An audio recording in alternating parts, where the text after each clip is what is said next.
New efforts by Georgia Republicans to reinvestigate how Fulton County handled the 2020 presidential election, a topic that has already been looked at multiple times. The GOP-led state election board now giving Georgia's attorney general 30 days to investigate, or they're going to hire someone else to do it.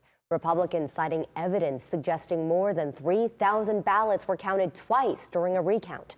President Joe Biden won Georgia by about 12,000 votes. Former President Trump continues to make claims of widespread voter fraud here in our state.